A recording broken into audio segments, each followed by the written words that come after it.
지난 11월 1일 김포공항을 통해 한국전 참전병사 한 사람이 취재진을 피해서 입국했다.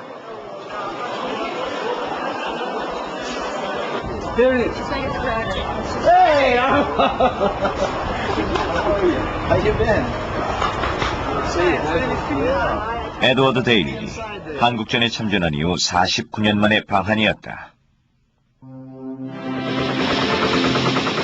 1950년 7월 수백 명의 민간인이 노곤리에서 목숨을 잃었다. 일각에선 이 사건이 전쟁 중에 일어날 수 있는 불행한 일이라고 했다.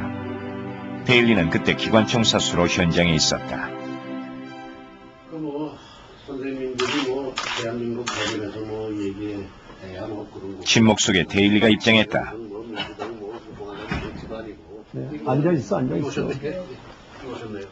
노곤리 생존자들과의 첫 대면이었다. 뭔지 수고하셨어? 나 정은영이요. 미스터 정. 미스터 정 데일리. 저는 정구학입니다. 미국 언론에서도 이 만남을 주시하고 있었다. 사건 이후 당시 미군 병사와 생존자가 만나기는 이번이 처음이었다. 네, 저는 정구학입니다. My name is Chung Gu Ha. 그 당시 8살이었었고, I was 8 years old. 거기서 어머니 돌아가시고, 또 동생 죽고, 또 저는 흉편에 맞아서 이렇게 얼굴 상처를 입은 사람입니다. I lost a mother and a younger sister, and I was also wounded in the incident. 그때 노곤에서 많이 내가 다치고 부상을 당하고 또 아들도 잃고 딸도 잃고 그렇게 애통을 하다가 이렇게 오늘 만나게 되니까 반갑습니다. 저는 정구호입니다. 그때 초등학교 6학년이었고 나이는 13살. 저는 처음부터 끝까지 살아남은 생존자입니다. 그래서 그 상황을 잘 알고 있고 제 어머니가 거기서 돌아가셨습니다. 저는 정명자입니다. 첫 번에 굴 속에 끝까지 있다가 끝까지 살고 나온 사람입니다. 그 당시 어머니 돌아가시고 애기, 저 동생 이렇게 맞아가지고 이렇게 그 고통 속에서 살아남은 사람입니다. And I have greatest sympathy for all the years of your anguish, the suffering, and the loss of your loved ones. That happened 49 years ago, over 49 years ago, and I did not know that there was any survivors of the Nogonri Bridge until approximately 18 months ago. There was possibility of North Korean soldiers posing as refugees mixed in with the group.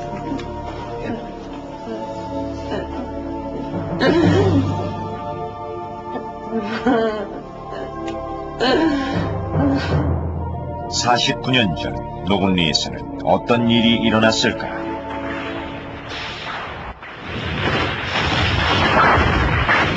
(1950년 7월 26일) 충북 영동 지역. 주곡리와 임계리의 피난민들은 집을 떠나 처음 맞는 밤을 뜬 눈으로 지새했다. 날이 밝자 피난민들은 발길을 재촉했다. 그러나 어린아이와 무거운 보따리 때문에 걸음은 더디기만 했다.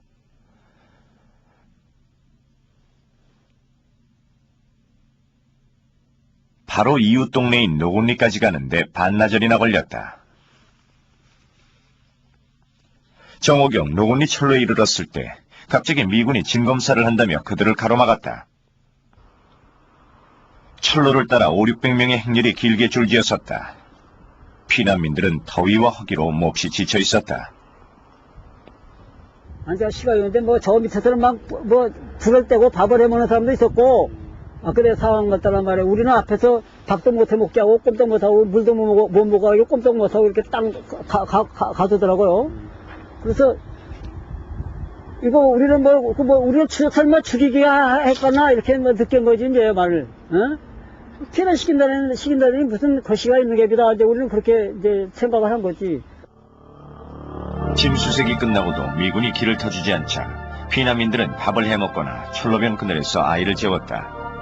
영문을 몰라 불안하긴 했지만 뭔가 이유가 있겠거니 믿고 있었다. 그렇게 2시간이 지났다.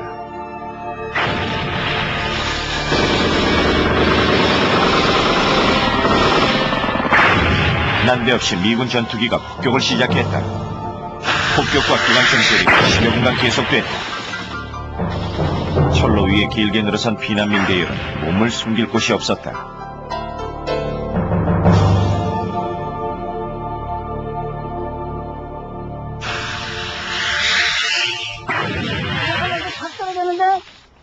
안에 저 신호등 있는 데서 그 저 밑에 하나 떨어지고 신호등 있는데 거기 하나 떨어진 것 같아요.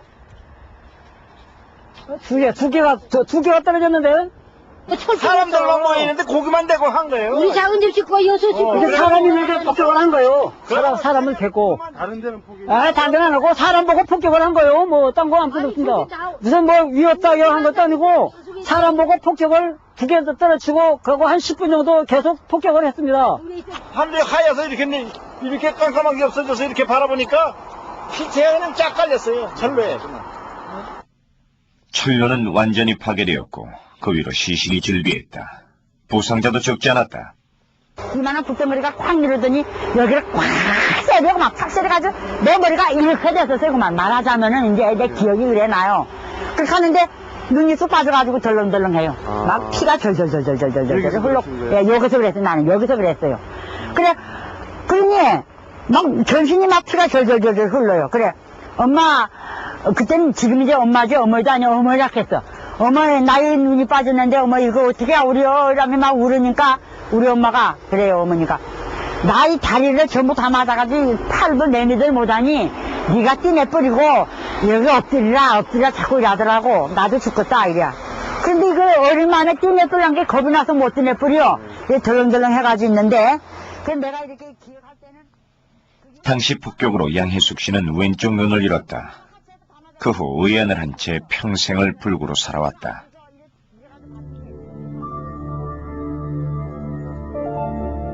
당시 노군리에 주둔했던 미군 부대는 1기병사단. 그러나 1사단의 전투일지 어디에도 노군리 철로 폭격에 대한 언급은 없다.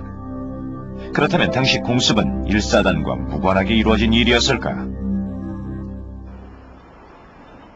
주민들은 폭격과 더불어 기관총 사격이 있었다고 주장한다. 우리 엄마 제일 첫 번에 폭탄 나올 때 맞았다니까 머리를. 제일 처음에 제일 첫 번에 시작 폭탄 팍 터뜨릴 때 그때 죽었어요. 그러고 막 총을 막 얼마나 소리가 나게 쏘는지 무슨 총인지도 몰라 나도 막. 그러면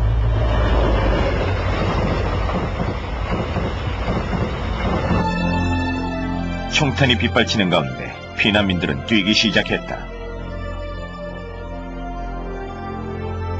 숨을 곳을 찾던 사람들은 철로 아래 배수로를 발견하고 무작정 기어들어갔다. 저기 보이네 저 이렇게 이게 짚었었거든요. 네. 이렇게 막 물이 자꾸 실려가니까 이제 높아져서 불이 작은 것 같은데 배수로 속에서 다시 총격이 가해졌다. 바로 앞산에서 미군들이 조준 사격을 하고 있었다. 그 잠시에 그런 나무 없었어요. 벌 그냥 사람이 미국 사람 쳤는지 다 보이더라니까요. 쭉 폈는데. 이래 이제 내 빼는데 탁 나면서 여기서 이래 팍 나가는데. 예, 이래. 그렇지 이쪽에서 쐈지 싶어요. 복수주가 지금. 이쪽에서로 쐈지. 여기서로 지금 총을 쏴가지고 일로 나왔어. 일로. 미군은 수로에서 도망가려는 사람들에게도 총을 쐈다. 창기가 10%는 창기가 이래 나왔는데 그래나 엄마나. 지금도 배수로 입구에는 당시의 총탄 흔적이 그대로 남아있다. 이거 다 그때 쏜 거예요. 다 그때 쏜 거라. 얼마나 많이 썼다고 말도 못해요. 진짜 막 총을 얼마나 썼는지. 탄환의 지름은 약 5mm. 총기는 캐리바 50으로 추정된다.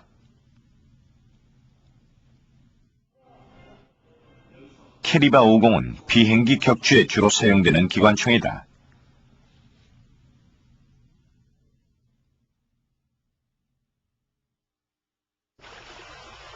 총알 구멍의 각도로 볼 때 총은 맞은편 바로 위쪽에서 발사된 것으로 보인다. 맞은편은 급경사의 야산이어서 전투기가 쏠 수 없는 위치다. 총격은 1사단이 배치된 산중턱에서 일어났다. 그런데 왜 사단 일지에는 이런 큰 사건이 빠져 있을까? 전투 일지가 당시 기록을 토대로 수년 후에 정리된다는 점을 감안하면 누군가에 의해 의도적으로 삭제되었을 가능성도 배제할 수 없다. 숨겨진 진실은 무엇일까? 그들은 왜 피난민을 사살했을까? 군 작전 지역에 피난민이 있다면 지휘관이 볼 때는 상당히 위험한 겁니다. 그 피난민들 중에 인민군이 끼어 있을지도 모르니까요. 당신이 지휘관이라도 당신의 병사들을 보호하려고 할 거 아닙니까? 부하들이 죽고 부상당하는 걸 내버려둘 수는 없죠. 데일리의 말대로 당시 피난민은 위험한 집단이었을까? 충북 영동군 임계리의 외진 산골. 전쟁이 터지자 임계리와 주공리 주민들은 마을 뒤 산골짜기로 몸을 피했다. 아니 근데 이렇게 멀리까지 피난 오셨어요? 그럼요, 그 굴에, 굴. 그전에는 더 컸는데, 여 앞이 막 미졌네. 안에 들어가면 물도 있죠? 골짜기 구석구석 일제때 파놓은 폐광이 있어서 전쟁을 피하기엔 안성맞춤의 은신처였다. 누가 들어간다. 잘 나가더라고, 조카. 당장 농사질 남정네들만 빼고 동네 사람들 대부분이 여기서 함께 생활했다. 우리 이만큼 들어가서 있었어요. 이만큼. 그 집에 할아버지는 남자나 저 안에 들어가서 있었고, 우리는 이 정도 있었어요. 근데 답답하면 여기가 나갔다가, 여기다 가마떼기 깔고, 그리고 우리 동생하고 할머니하고 여기서 주무시고, 나는 우리 할머니 발치에 요쯤 자고 있었다고. 이렇게 좋은 데서 피란을 잘했는데, 그때. 전쟁이 났다지만 굴속은 평온하기만 했다. 미군이 소개령만 내리지 않았어도 그들은 여기 계속 머물렀을 것이다.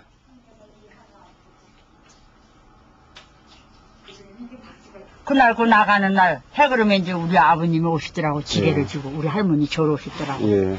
피란을 미군들이 들어와가지고 전부가 지금 다 동네 다 끄잡아냈는데 우리도 가야 산다고. 그랬는데 그때 아버님이 그 미군들이 와서 다 피난 가라 그런다고. 그럼요. 그럼. 그랬는데 이제 미군이 피난을 시켜준다니 따라 나서는 게 상책이다 싶었다. 사람들은 부랴부랴 마을로 내려왔다. 이때 미군의 인도를 따르지 않은 집은 동네를 통틀어 몇 집 되지 않았다. 우리 부친이 여럿이 가는 길로 가면 안 된다. 피난을 못 한다. 하고선 우리만 안 간 거예요. 요 부락에서는 우리만 빠진 거예요. 나머지 싹 다 가는 거예요. 유일하게 이 부락에서 가족이 사셨네요. 네. 그래가지고 우리 부락만, 우리 가족만 거기 가서 고의를 안 당한 거예요. 미군들은 빨리 짐을 싸서 모이라고 성화였다. 피난이라고 해봐야 동네 뒷산밖에 가본 적이 없는 주민들은 먼 길에 무엇부터 준비해야 할지 몰라 허둥거렸다. 미군의 지휘 아래 동네 어귀에서 출발한 게 밤 9시경 주공리와 임계리 두 동네에서 모두 100여 세대 600여 명이 길을 떠났다. 그날 이후 주인을 잃은 채 수십 년째 방치된 빈집들이 있다. 가족 모두가 몰살을 당한 경우다. 완전히 그 집안은 이제 그냥 저기 됐죠. 이때 봤을 때 됐지 뭐. 대가 끊긴. 네, 대가 끊기지. 뭐 삼사촌도 없어갖고 지사 하나 이렇게 받을 사람도 없고 양자할 사람도 없고 아무도.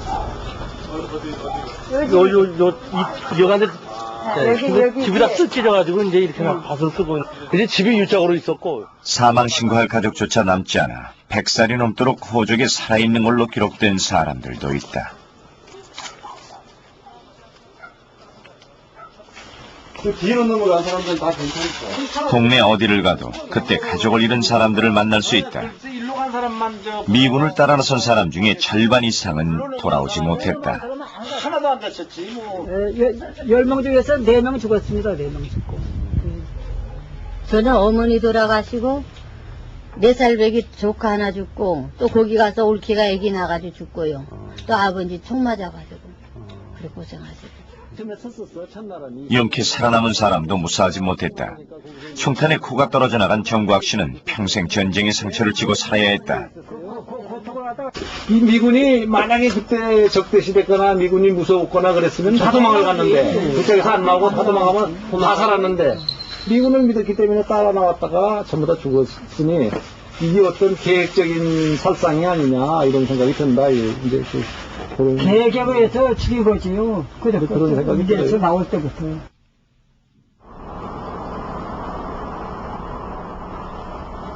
미군은 왜 자신들이 인도하던 피난민 대여를 공격했을까?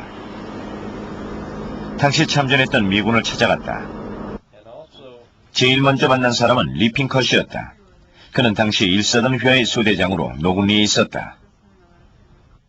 그러나 리핑컷은 노군리 사건을 들어본 적도 없다고 극구 부인했다. 그 어떤 지휘관도 민간인을 사살하라거나 방어선을 넘지 않게 막으라거나 민간인을 모두 적으로 간주하라고 명령을 내린 적은 없었습니다. 말도 안 되죠. 누가 봐도 그건 말이 안 됩니다. 어떻게 5살 난 꼬마가 인민군입니까?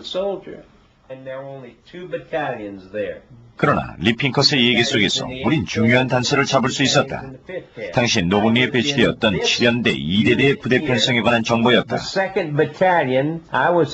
속한 2대대엔 하나, 둘, 셋, 넷 모두 4개 중대가 있었죠. E, F, G, 그리고 H 중대였는데 이 3개 중대는 소총 중대였고 H 중대는 중화기 중대였습니다. 이해가 갑니까? 이 중화기 부대인 H중대엔 기관총 소대와 박격포 소대가 있었죠.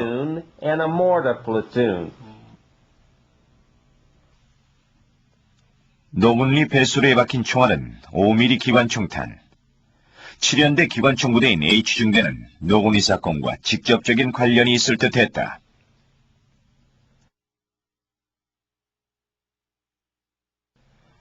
우리는 H중대원 가운데 생존자를 집중적으로 찾기 시작했다.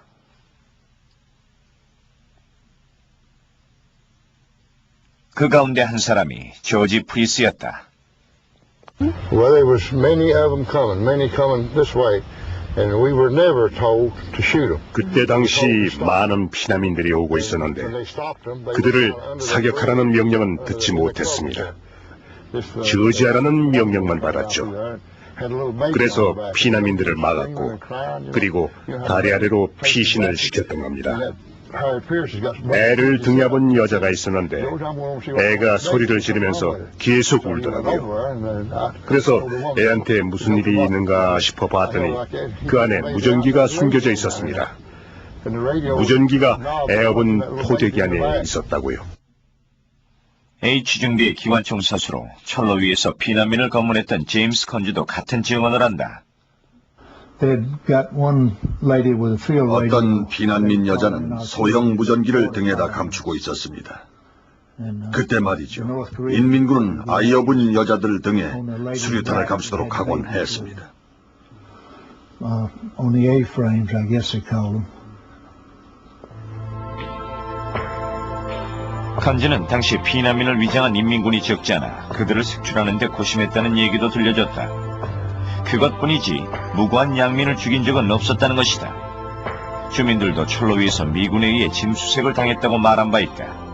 그러나 진술은 상반된다. 그 당시에 이제 돗자리 조사를 싹 해요, 이제. 해가지고 그런 물품, 이제 도끼, 낫, 톱, 칼, 그런 거 청소하면 다 필수품이잖아.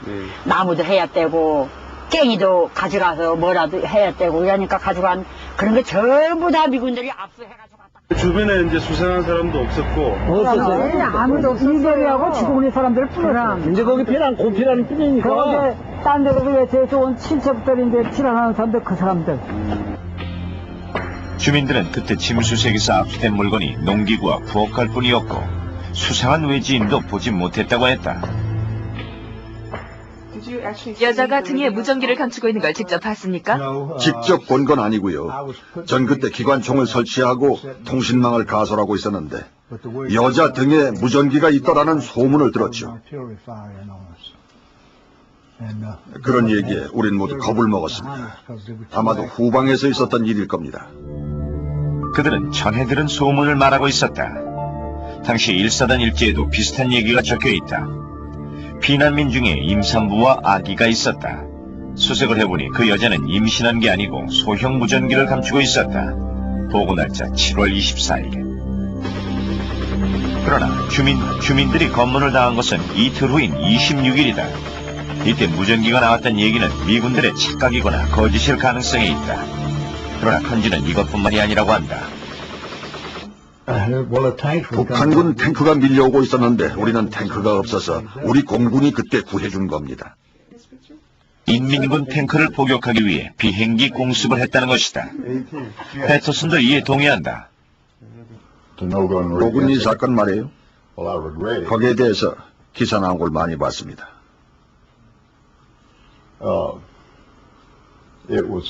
노군리 사건은 전쟁이 빚어낸 불행한 사고였습니다. 노군리 사건 전날 인민군이 탱크로 밀고 들어와서는 아군 지역으로 침투해 왔었죠.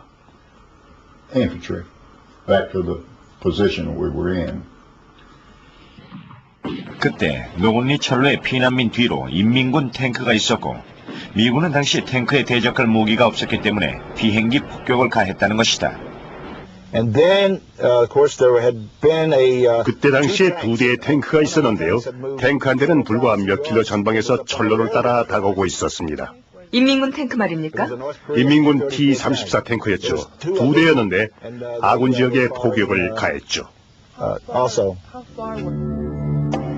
이날의 작전 일지 어디에도 노군리 탱크 얘기는 없다. 우린 전쟁 후에 편집된 작전 일지보다 신빙성이 높은 당시의 군사작전 지도 몇 장을 긴급 입수했다. 지도엔 부대 배치와 주요 첩보사항이 적혀 있었다. 방위 표시와 기록이 없었다. 당시 칠연대장 리스트의 이름이 적힌 걸로 보아 이것이 연대의 공식적인 작전 지침인 것만은 분명했다. 다만 지도 하단의 숫자가 50년 7월 27일 한국 시간 18시를 표시한 거라는 점. 672라는 숫자가 특정 지도의 도역번호를 가리킨다는 점을 알아냈다. 수소문 끝에 우리나라에 단 한 장 남아있는 도역번호 672의 지도를 구할 수 있었다. 원래 일제가 만든 군사용 지도인데 한국전 때 미군이 사용했다고 한다.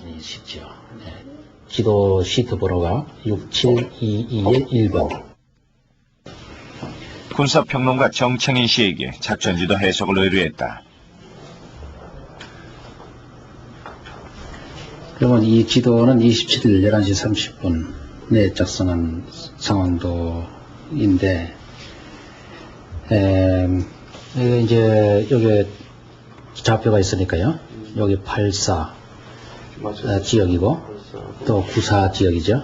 7984니까 이렇게 되겠고. 좌표를 지도의 가로 세로 눈금에 맞추니 부대 위치가 선명히 드러났다.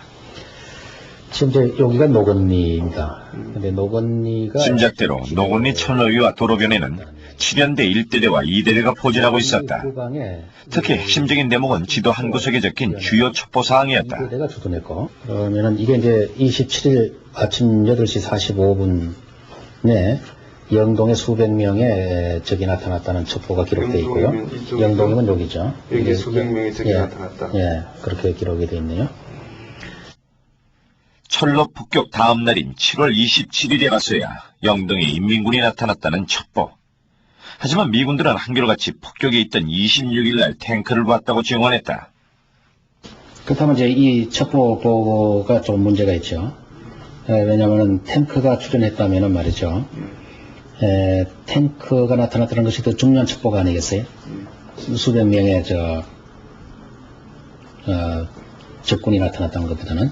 근데 이 아침 8시 45분의 첩보 상황이 수백 명의 적이 영동에 나타났다고 기록된 거로 보면은 탱크는 아직 영동을 통과하지 않았을 것으로 추측할 수가 있죠. 만약에 통과했다면 그것이 기록이 되어 있어야 되고, 만약에 탱크가 이 진지에서 볼 수 있었다면은 이 진지는 와해됐다고 봐야죠. 왜냐하면 탱크를 막을 무기가 없잖아요. 3, 4천 마일 정도 되겠겠네요. 한 3km 정도 떨어져 있어요. 3, 4km. 예, 3, 4km 떨어지면 이건 탱크포 사거리 내에 있잖아요. 그러니까 그건 막을 무기가 전혀 없기 때문에 이건 와해됐다고 봐야죠. 27일까지도 영동 전선이 아직 무너지지 않았는데 그 전날 노군리 부대에서 탱크를 보았다는 증언은 납득하기 어렵다. 탱크가 여기 있었다면 7연대 병력이 작전 지도대로 노군리에 주둔하지도 않았을 것이다. because you know at that time. 사실 그때는 칠연대가 전쟁에 투입된 지 겨우 2, 3일 정도밖에 되지 않았을 때입니다.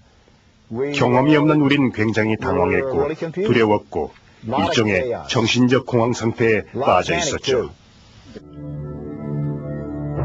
노군리에 배치된 1사단 칠연대 병사들은 대개 전투 경험이 전무한 17, 18세의 신병들이었다. 그들이 가진 장비는 2차 대전 때 쓰던 낡은 것들 뿐이었고 전투 경험이 있는 고참 병사들은 대부분이 먼저 진주한 24사단에 이미 전출된 상태였다.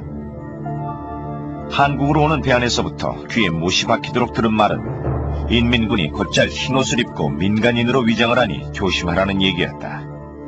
상륙 직후 그들은 곧바로 노군리에 배치됐다.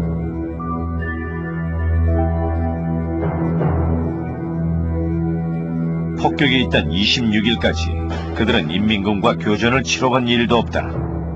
병사들은 오합지졸이었고 부대 내인 확인할 수 없는 루머만 무성했다.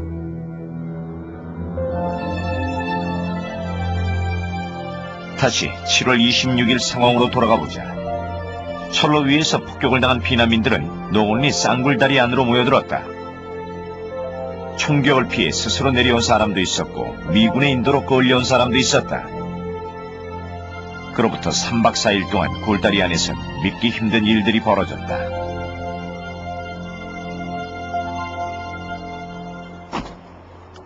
어머, 7월 29일 미군이 이 지역에서 철수했을 때 굴다리 안에서 살아서 걸어나온 사람은 17명뿐이었다.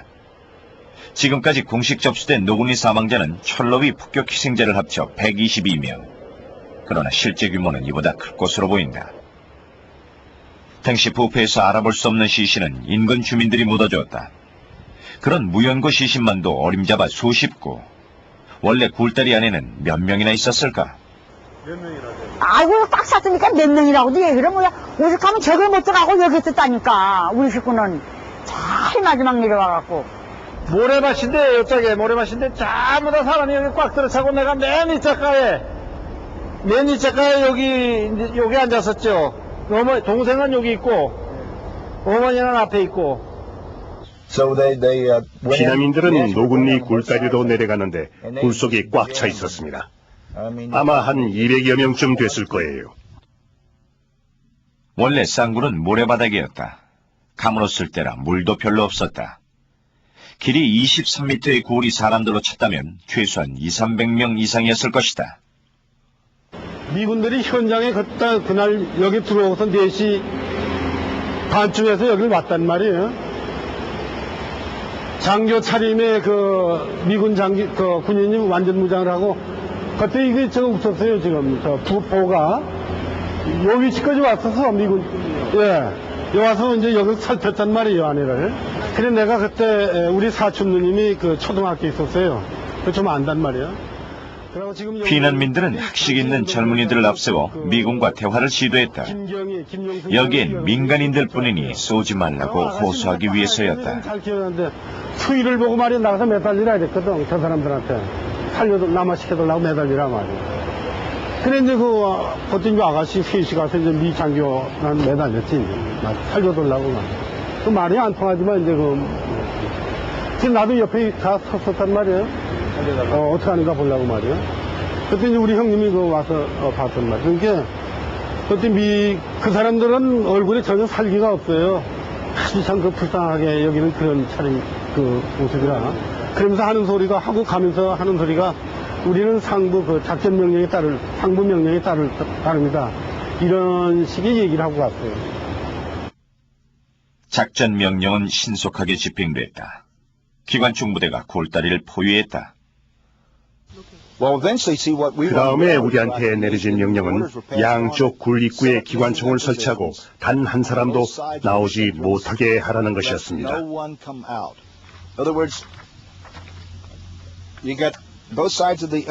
다시 말해서 양쪽 굴 입구에 기관총을 설치하고 이 각도로 100여 미터 거리에서 굴 앞뒤를 향해 기관총을 배치하는 것이 양쪽 모두 말이에요? 예, 양쪽 다. 그러면 아무도 나오지 못하죠. 데일리의 증언을 당시 작전 지도와 맞춰보자. 7연대 본부는 노군리 철도합 언덕의 1대대를, 철도 바로 위에 2대대를 포진시켰고 기관총 부대인 H중대를 쌍골다리 앞뒤로 분산 배치했다. 골다리는 미군들로 완전히 포위돼 있었다. 당시 데일리의 위치는 골다리 남쪽 전방 100m 남짓한 지점.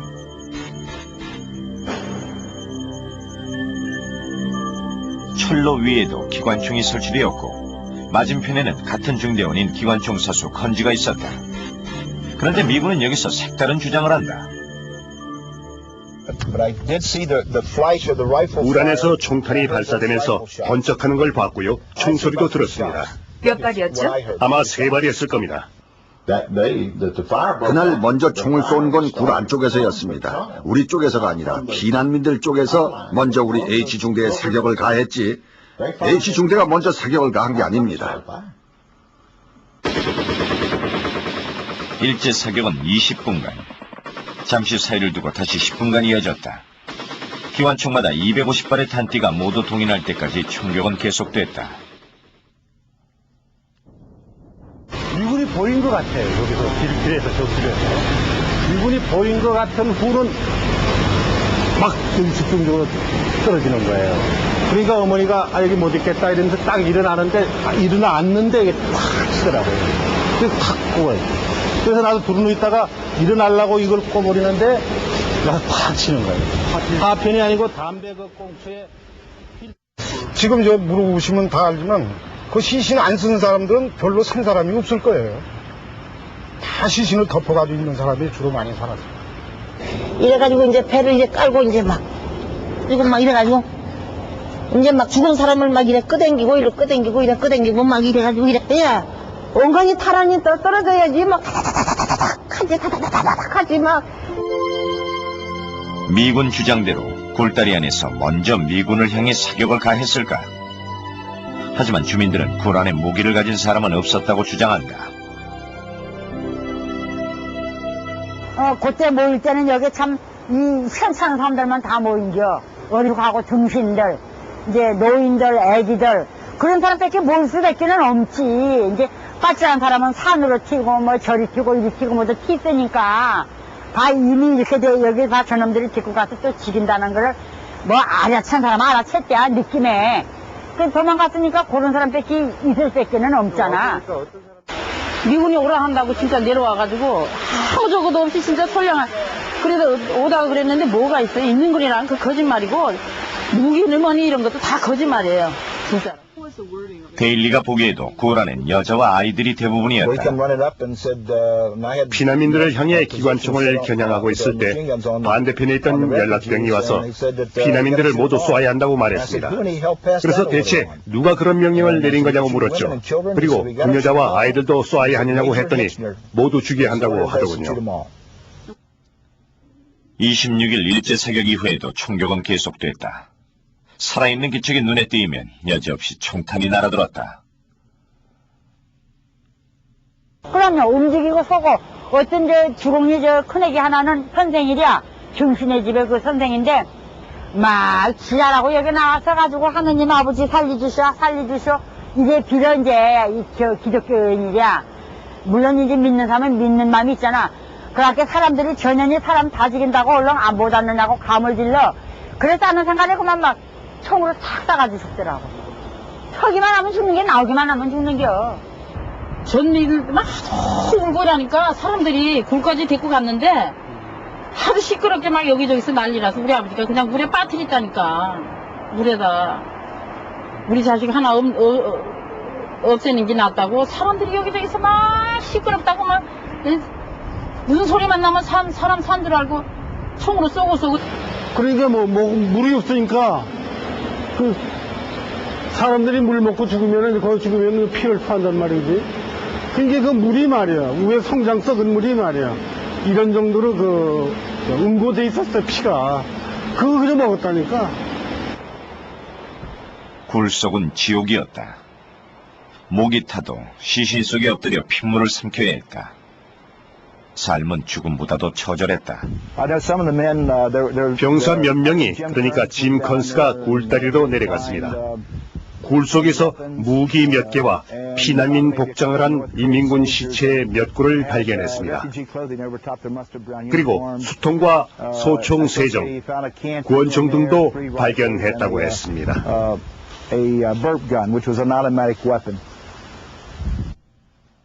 짐 컨즈는 당시 H중대 통신병이었다. 그가 보고하는 내용은 즉각 중대원 전체에 전해진다. 다음날 굴 안에 들어가서 보니까 수류탄 몇 개가 있었습니다. 그리고 소형 기관총도 봤어요. 총기 이름이 뭔지는 확실히 모르겠지만 그런 게 있었습니다. 굴다리 안에 수류탄이 있는 걸 직접 봤나요? 직접 본 건 아니고요. 켄터키 출신 동료가 저한테 자세히 얘기해 줬는데 아마 네가 그걸 봤다면 미쳐버렸을 거다 그러더군요. 나는 굴에 들어가지 않겠다고 했죠. 얼마 전에 기자가 와서 나보고 굴 안에 직접 들어가 봤냐고 묻길래 아니 우린 가지 않았다고 했죠. 우린 50m쯤 밖에서 쌍안경으로 봤기 때문에 굴 안에 뭐가 있었는지 정확한 건 모릅니다.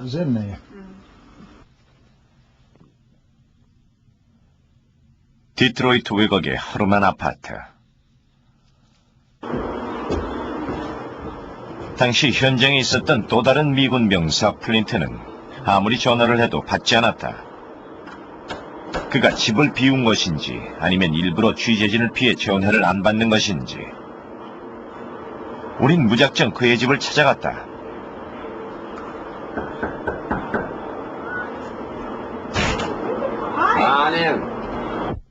그가 있었다. His nephew said,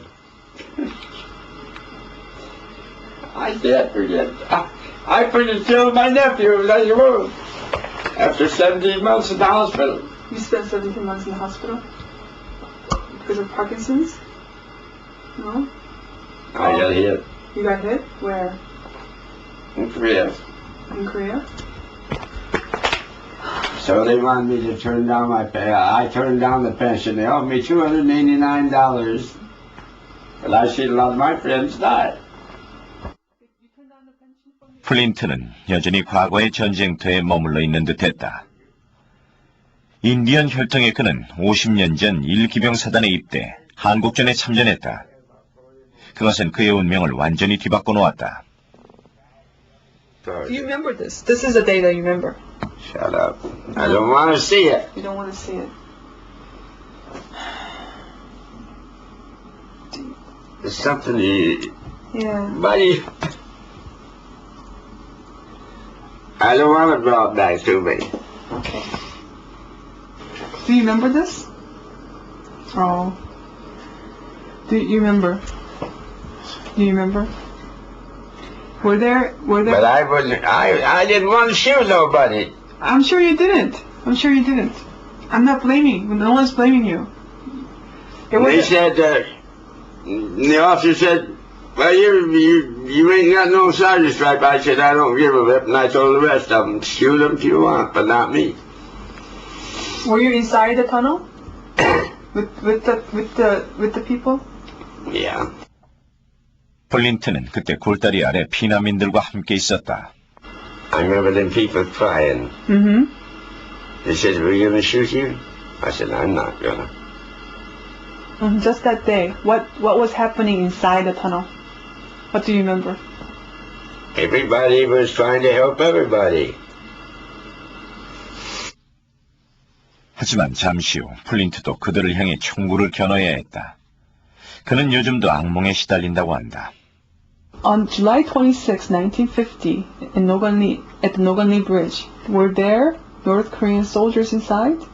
No, they was not. They was behind the people. Mm-hmm. And they came in after the shooting. That's right. 전쟁 이후 그는 정부 연금도 거부한 채 약에 의지해 살아왔다. 플린트는 노군리 사건의 또 다른 희생자였다. Well, see, when you're given an order, and then that was one of the things. 군대에선 명령이 하달되면 그 명령을 따라야 하는 것이 기본 규율입니다. It's just that simple. 때문에 부녀자와 아이들을 쏘라는 명령을 받은 이상 당시 나는 한국전 상황에서 피난민들 중에 인민군이 섞여 있을 것이라고 가정할 수밖에 없었습니다. 당시 미군 지휘관들은 어떤 근거에서 노곤리 피난민들에게 발포 명령을 내렸을까? 참전했던 장교 대부분은 이미 세상을 떴지만 당시 지휘관 가운데 마지막 생존자가 남아있었다.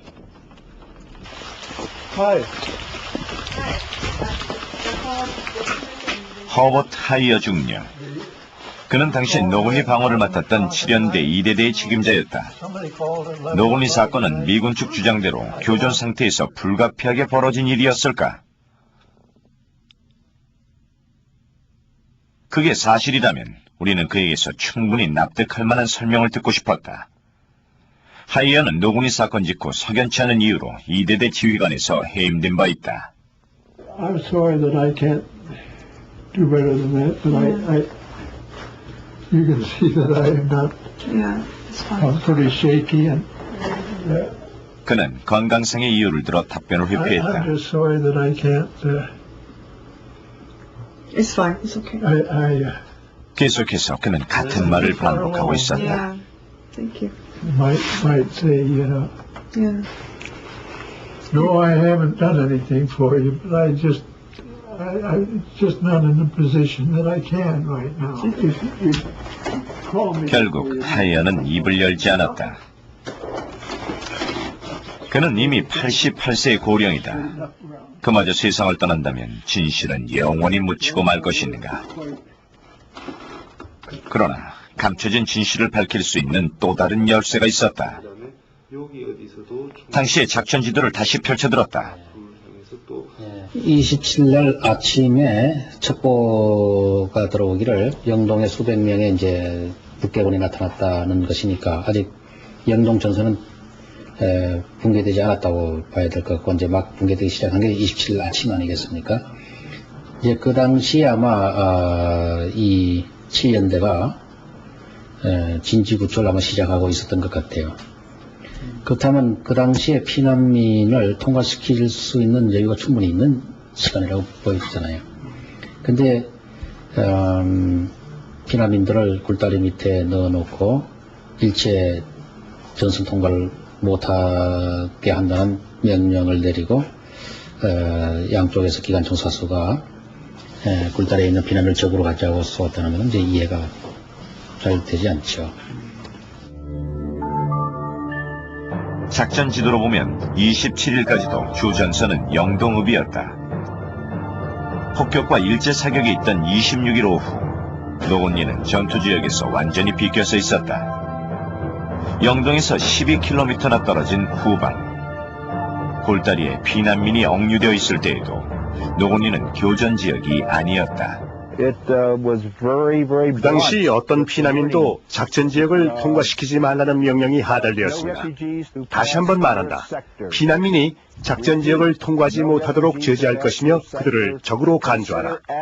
부녀자와 아이들에 대해서는 재량에 맡긴다는 명령도 있었지만 상급 부대에서 내려온 대부분의 명령은 피난민들을 적으로 간주하라는 것이었습니다.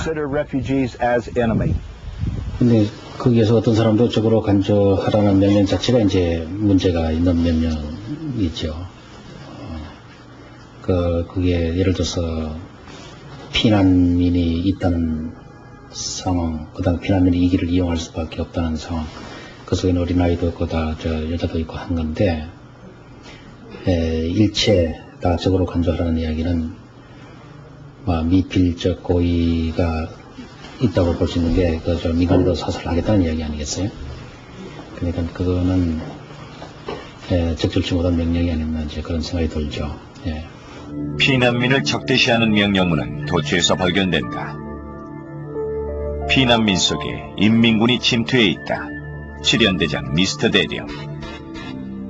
무고하게 보이는 흰옷의 무리 중에 상당수가 인민군이다. 1사단장 게이소장. 피난민은 단 한 사람도 전선을 넘을 수 없고 무리를 지어 움직여서는 안 된다. 미 8군 사령관 워커 중장. 사상 유례가 없는 피난민 처리 지침이었다. 같이 좀 봐주세요. 가운데 오시고. 49년 만에 이루어진 가해자와 피해자 간의 만남. 사람들은 그것이 감동적인 드라마로 끝나기를 바라고 있는지도 모른다. 좀 웃으시죠? 그러나 아직은 화해를 연출할 때가 아니다.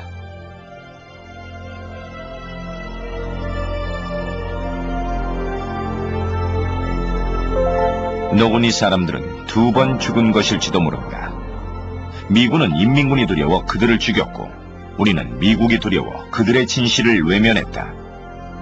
지금 필요한 것은 반세기 동안이나 우리가 못 본 채 했던 1950년 7월 26일 그날의 진실을 새롭게 기록하는 일이다.